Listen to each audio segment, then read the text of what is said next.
Turning now to the Gospel of John, chapter 3 and verse 14. Voy ahora al Evangelio de Juan, capítulo 3, versículo 14. El Evangelio de Juan 3, versículo 14.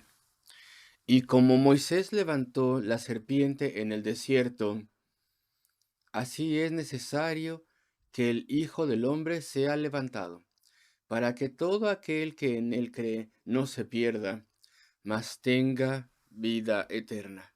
Tenemos aquí las palabras de Cristo que fueron habladas a un fariseo orgulloso de antaño que se llamaba Nicodemo, uno de los líderes de aquel entonces. Y así como Moisés levantó la serpiente en el desierto, así es necesario que el Hijo del Hombre sea levantado. Y nuestro tema es ¿por qué Dios insiste en que tengamos fe? Para que podamos tener salvación. Y el Señor acababa de hablar a Nicodemo al respecto de cómo necesitamos volver a nacer. Nicodemo, que era un líder entre los del clero en Jerusalén, en el tiempo de Jerusalén, uno de los líderes ahí, él evidentemente no se puso a pensar en estas cosas en absoluto. Es decir, que la verdadera fe, la verdadera religión, el verdadero caminar con Dios es esencial.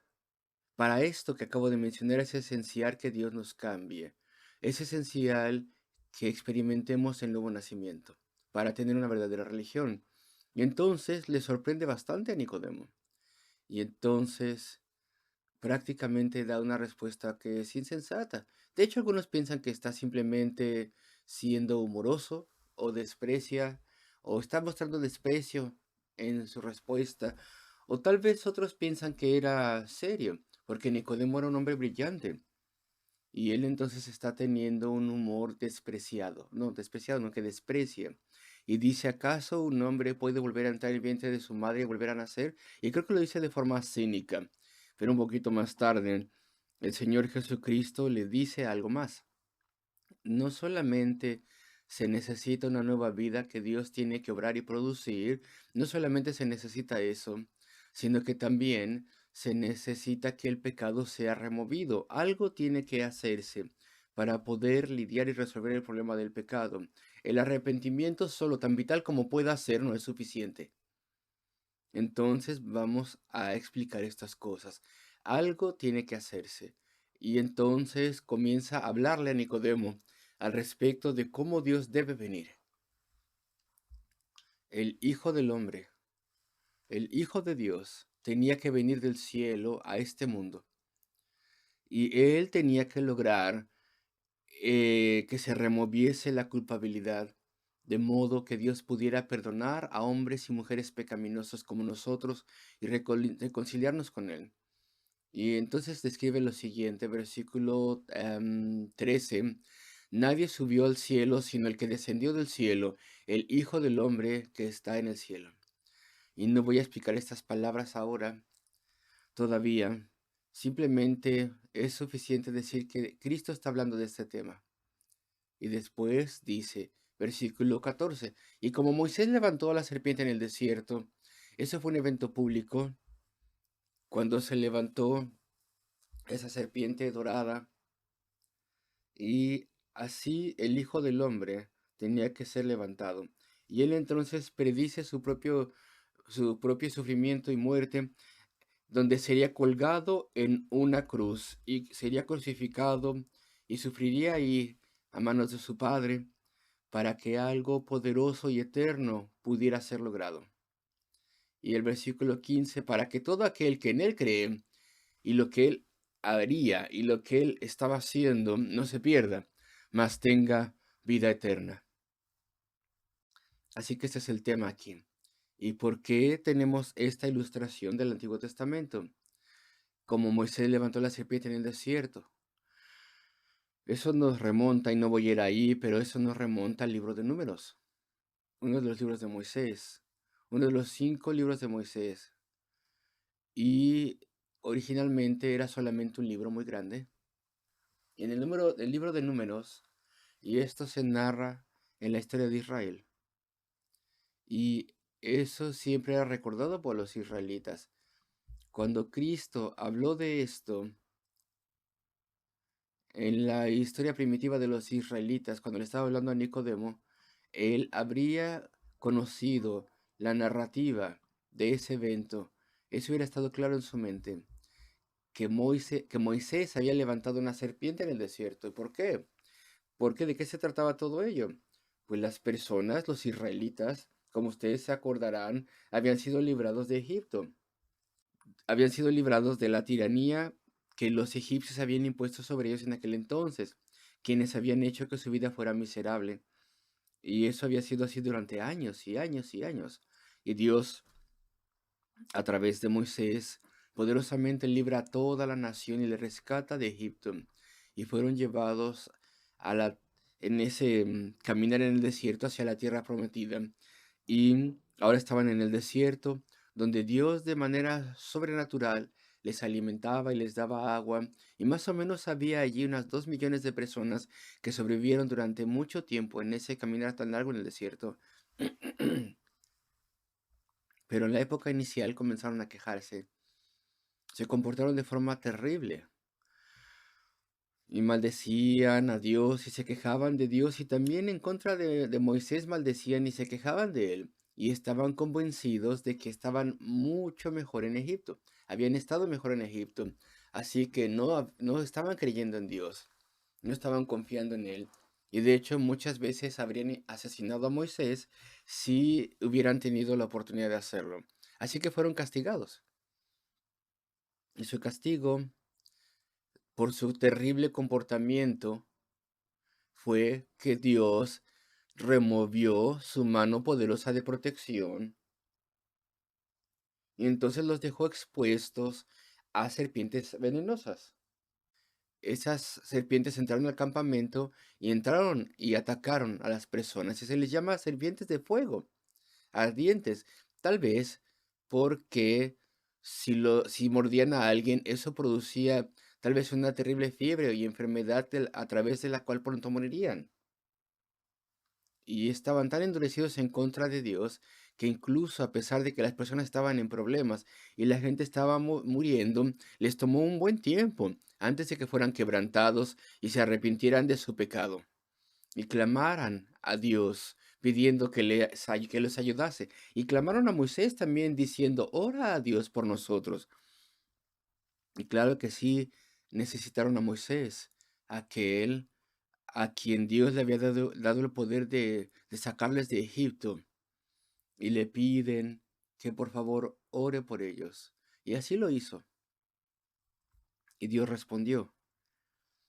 Pero se arrepintieron. ¿Ven ustedes? El texto de Moisés en el libro de Números nos dice que se habían arrepentido. Pero no era suficiente. No era suficiente simplemente arrepentirse. Algo más tenía que pasar. Y es importante que nosotros podamos entenderlo porque nos es útil. Después de todo, después de todo el arrepentimiento en sí mismo no logra nada. Nosotros tenemos que avergonzarnos de nuestro pecado y de las cosas que hacemos y pensamos y deseamos y queremos. Y tenemos que avergonzarnos de nuestra rebelión en contra de Dios y caminos egoístas y caminos engañosos y todo nuestro pecado. Y yo no voy a estar haciendo una lista de todo pecado humano, pero queridos amigos, arrepentirse de eso es importante. Y también o sea, sí arrepentirse, pero eso no remueve el pecado todavía. Todavía hay un inmenso problema. El problema, si lo puedo llamar así con gran reverencia, el problema es la santidad de Dios. Dios no puede simplemente perdonar a la ligera. Dios es santo, es justo, y Él es justo y santo, y entonces, debido a ello, debe castigar el pecado. Debe purgarlo de este universo que es su universo moral. De otra forma, tendríamos que ser quitados de su presencia y castigados para siempre. Esa es la enseñanza de Cristo. Esa es la enseñanza de todo el libro de la Biblia. Es la enseñanza del libro de Dios de principio a fin. Es decir, que Dios debe castigar el pecado debido a que Él es santo y justo. Entonces, ¿qué es lo que se hará con lo del pecado?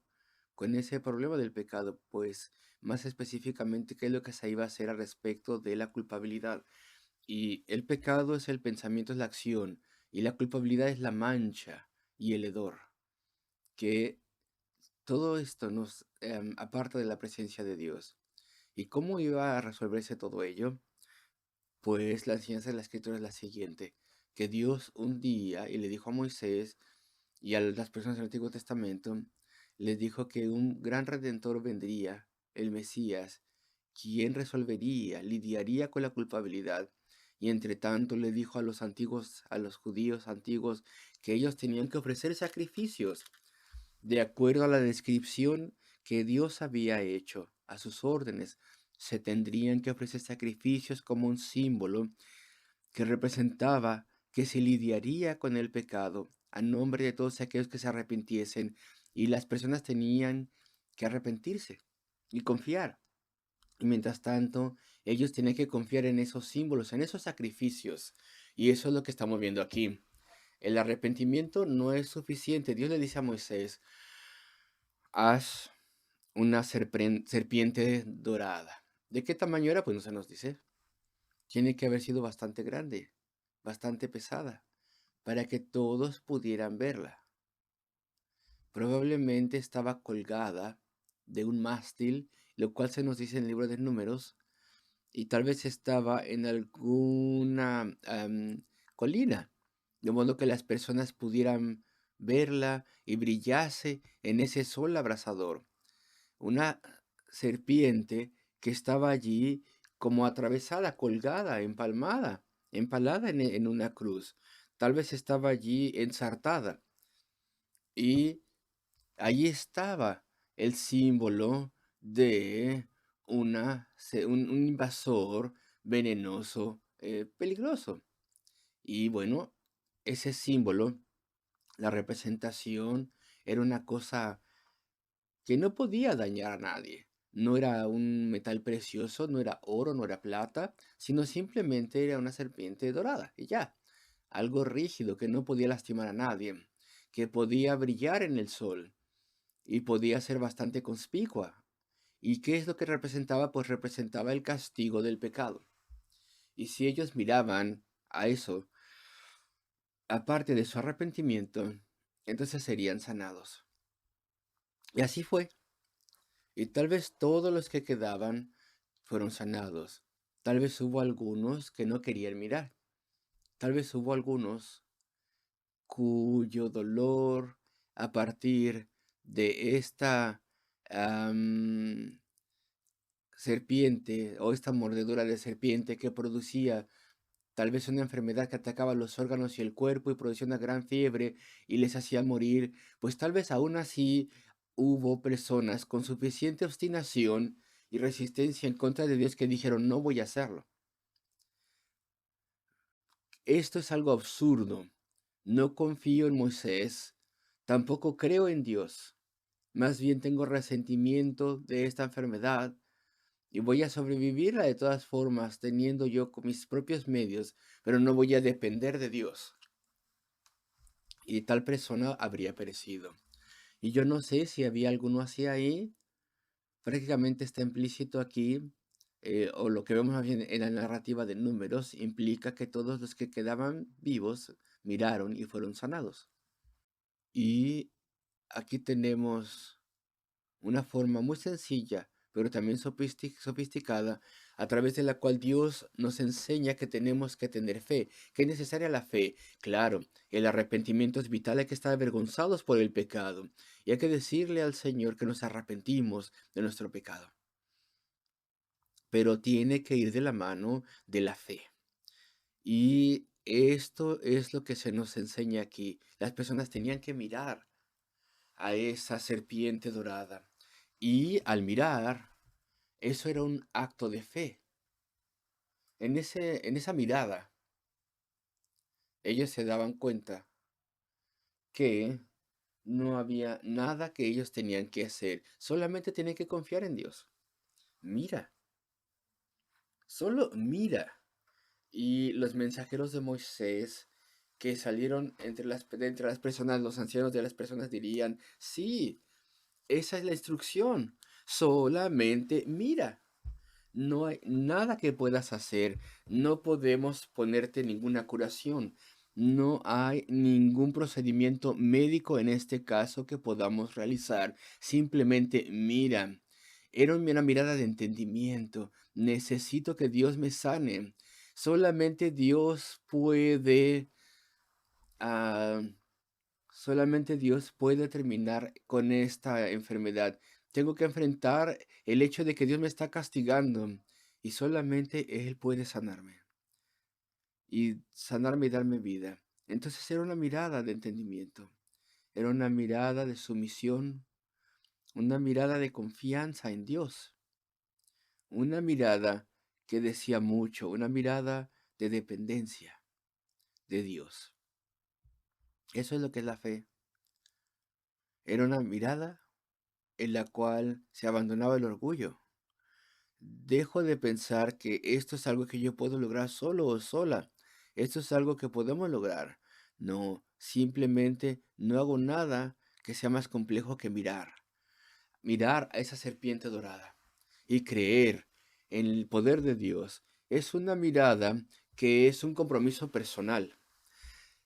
Eso que está allí representa mi castigo, merezco morir, voy a mirar a Dios en ese símbolo mientras me arrepiento y entonces Él me sanará.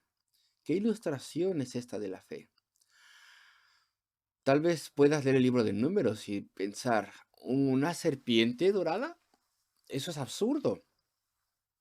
¿Qué es lo que eso dice? Pues dice mucho cuando estamos en la situación y nos damos cuenta, estoy mirando porque si pongo mi mirada en esto, entonces seré sanado y solamente Dios lo puede hacer. Y yo debo someterme por completo a Él. Y mira la causa de mi aflicción y a querer a Dios.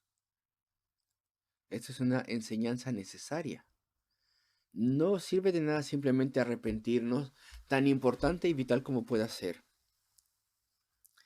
El pecado todavía estaría ahí, la culpabilidad también, a menos que Cristo lo quite, lo remueva, a menos que Él haga algo para cancelarlo. Y Él lo ha hecho ya, Él ya ha hecho algo, Él ha venido a este mundo. Él ha seguido un plan cuidadoso. Él permitió ser arrestado y clavado en esa cruz del Calvario. Y allí Dios puso sobre Él la culpabilidad de todas las personas en la historia de este mundo que un día serían perdonados. Esas personas que un día conferían en Dios, en la salvación de Dios y en su misericordia. Y ha castigado a Cristo en vez de a ellos.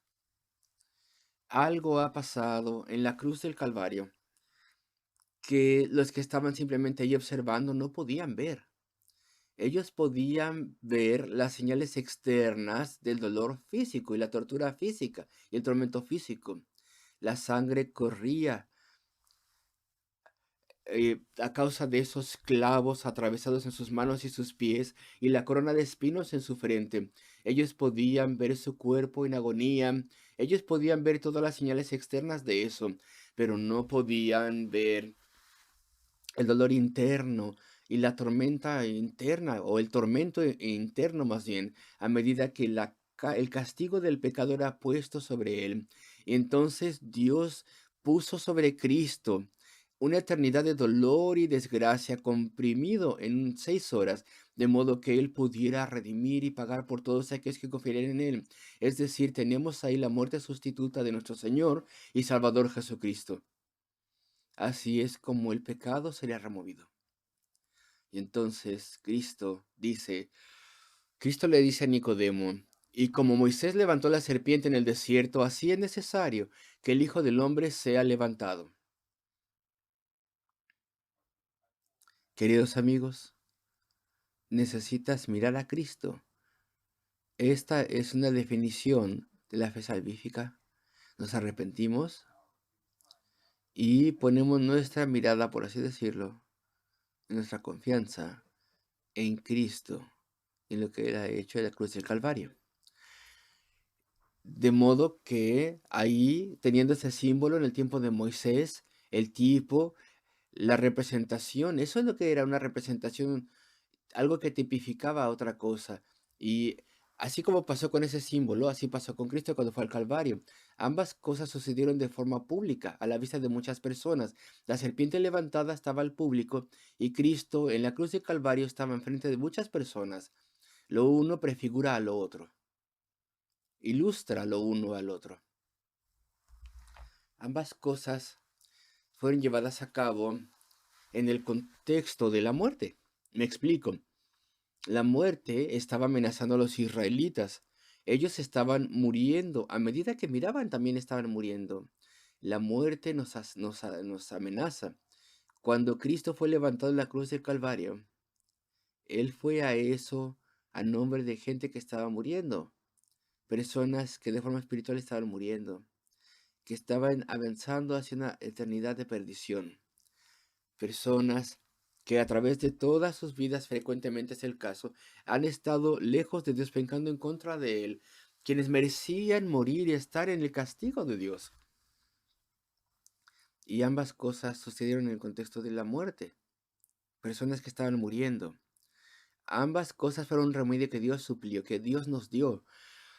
El símbolo de la serpiente es un remedio para ese tiempo, un remedio para que no pudieran, para no morir y para ser sanados. Y la cruz de Cristo es un remedio que da vida a las personas que están muriendo y que están yendo al castigo eterno.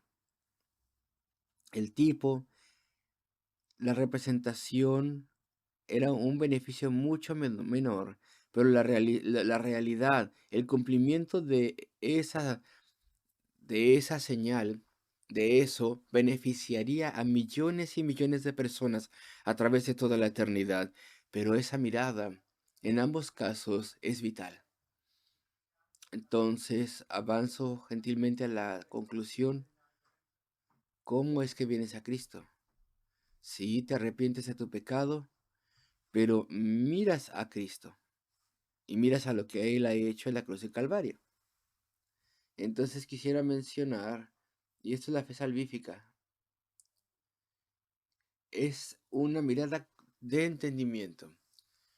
No podemos tener conversión y es simple y es muy fácil de entender, pero no podemos ser convertidos sin entender la cruz de Cristo, así como lo he estado describiendo. Cristo pagó por pecadores necesitados y hay que mirarle a Él. No hay que mirar una cruz literal que sea erigida tal vez al final de una iglesia como un símbolo. Yo no creo que eso sea una buena idea de todas formas. La cruz de Cristo no es un símbolo, es una realidad. Es un evento histórico, ya ha sucedido. Tenemos que imaginar en nuestra mente lo real. Hay que mirar la cruz de Cristo con entendimiento. No es solamente una persona maravillosa que murió en una cruz, sino que ese es Cristo, la segunda persona de la deidad, quien se hizo hombre y murió por pecadores como yo. Tomó mi castigo eterno que tenía que haber tomado para que pudiera perdonarme cuando me arrepintiera para hacerme su hijo y para cambiarme y salvarme. Tengo que mirar con entendimiento. Eso es una fe salvífica. Y eso tiene que estar al lado del arrepentimiento. Es una mirada de entendimiento. Y también es una mirada con anhelo, con una mirada con deseo. Cuando esas personas en aquellos tiempos antiguos miraban esa serpiente dorada, tienen que haber tenido gran anhelo en sus rostros, deseando ser liberados de esa enfermedad que les estaba matando. Parece una ilustración trivial, pero puedo acordarme hace años que estaba muy cerca cuando un joven saltó por encima de una pared y cayó como unos 6 metros y se dislocó el hombro. Y parece que después se mostró que se lo había hecho esa herida antes, pero estaba ahí con gran agonía. Era muy valiente, gritó una vez y después no lo hizo más. Ya no se quejó nada más, sino que se tragaba el dolor, pero evidentemente tenía gran dolor. Fue muy afortunado en cierta forma porque muy cerca donde él había caído de ese obstáculo había un puesto médico y un joven vino corriendo. No se veía muy competente el joven, no parecía que iba a poder resolver bien el problema, se veía que estaba en shock, impactado, pero puedo acordarme de la mirada en los ojos de ese joven, mirándolo atentamente al médico. ¿Acaso me va a ayudar? Eso es lo que parecía transmitir su mirada. Era una mirada con gran anhelo. Puedo entenderlo, él estaba en agonía, en dolor. Y el joven intentó corregirle el hombro, pero eso no funcionó. Pero en el siguiente intento lo colocó de vuelta en su lugar y entonces tuvo gran alivio. Pero la mirada y los ojos de ese joven soldado tenía gran deseo de ser librado. Y bueno, me acordé de eso con este pasaje. Cuando tú mires a Cristo, tienes que mirarle con entendimiento. Tienes que mirarle con gran deseo. Señor, perdóname. Señor, sálvame. Sálvame del infierno. Sálvame de una vida perdida y deambulando lejos de ti, esclavo al pecado y al mundo, disfrutando las cosas que yo quiero, haciendo lo que quiero y atravesando decepciones y tragedias y tal vez en algún momento cosas felices, pero sin ningún propósito real. Señor, sálvame de todo eso, Señor. Sálvame del pecado. Ayúdame a tener control de mi pecado. Sálvame de esta enfermedad de la impiedad y rebelión en contra de ti y pecado en contra de ti. Tiene que haber anhelo. Esa es una fe salvífica, el entender cómo. Tenemos que tener un gran deseo y Dios nos salvará. Y me imagino que hasta cierto punto tiene que haber una mirada que muestre también que somos impotentes, reconociendo que no podemos hacer nada para cambiarnos solos. No podemos hacer nada para poder lavar nuestra culpabilidad. No puedo nunca ser agradable a Dios. No puedo estar en el día del juicio delante de Dios, agradable a Dios. No, no puedo hacer nada sin la amabilidad y la misericordia de Dios. Tengo que mirarle con mi impotencia, reconociendo que no hay nada que puedo hacer. Como dice el himno, nada en mi mano traigo, simplemente a tu cruz me aferro. Desnudo te miro a ti para que me vistas. Te busco a ti, buscando tu gracia. Y esa es la solución. Tiene que haber un elemento de que reconozca nuestra incapacidad. Y después, si esto no complica las cosas, también en tu mirada tiene que haber maravillamiento. Una mirada con maravillamiento, sorprendido de que Dios haya hecho tanto por un pecador como tú. Que Cristo haga esto por mí, como si un niño o un adolescente, no sé, hubiese abierto un paquete y allí tal vez había un regalo maravilloso, el que jamás hubieran podido soñar tener. Y aunque fuera de forma momentánea, hay una mirada de maravillamiento y sorpresa. Y tiene que hacer una cosa así cuando miramos a Cristo, que Cristo ha venido de la gloria celestial y ha sufrido humillación, ha entrado en carne humana y ha atravesado todo eso por una criatura como yo. Y yo estaba en contra de él y él ha hecho tanto para darme el don de la vida y el cielo. Y ha sufrido y ha muerto por mi pecado. Y yo espero, en la mirada de fe, espero que habrá una mirada de dedicación y compromiso con Dios, incluso admiración y amor. Cuando dos personas, esposo y esposa, han estado divididos por una cierta situación o circunstancias y después se encuentran en el aeropuerto y hay un feliz encuentro y entonces hay una mirada mutua de deseo y afecto y espero que haya algo de eso también cuando vemos la cruz del Calvario, cuando vemos a Cristo en su amor maravilloso, muriendo por un pecador como yo, y sentir el amor de Dios y la admiración y maravillarnos ante Cristo, el eterno Hijo de Dios, ante lo que Él estuvo dispuesto a hacer para salvar mi vida y para hacerme suyo. ¿Cuánto tenemos que tener en esa mirada de fe? Nunca desprecien el símbolo de la serpiente dorada. Fue un- una enseñanza al respecto de la fe sofisticada y nos enseña hasta el día de hoy.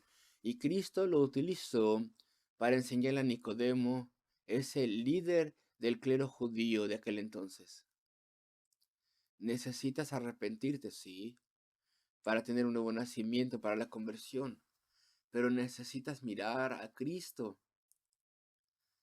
Tal vez hay alguien escuchando incluso en este momento y tú no tienes entendimiento del Calvario. No entiendes esto. No entiendes por qué Dios haría una cosa así. El venir y sufrir por pecadores. Tal vez no tienes ningún anhelo, tal vez no tienes conciencia de tu incapacidad y piensas que puedes hacer lo que quieras hacer.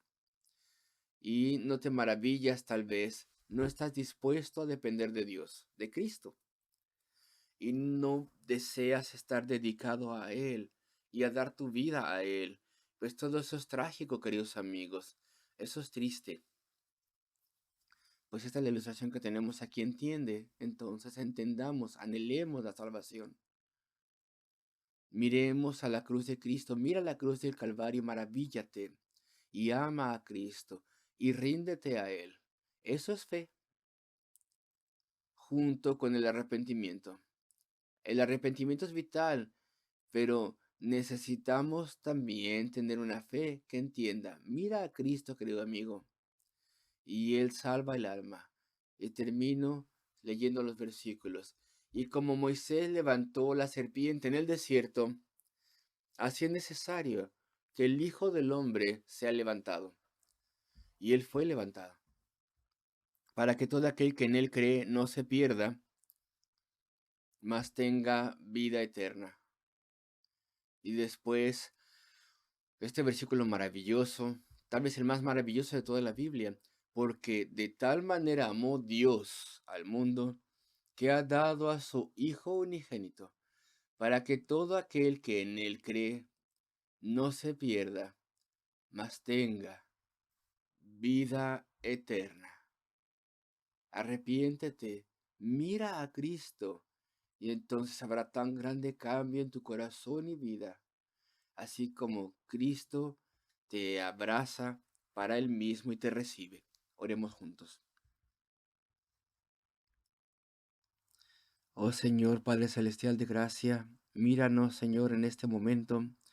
Concédenos, Señor, esa fe salvífica verdadera. Haznos depender de Cristo nuestro Salvador y de la cruz del Calvario. Oh Señor, ven y obra en nuestro corazón.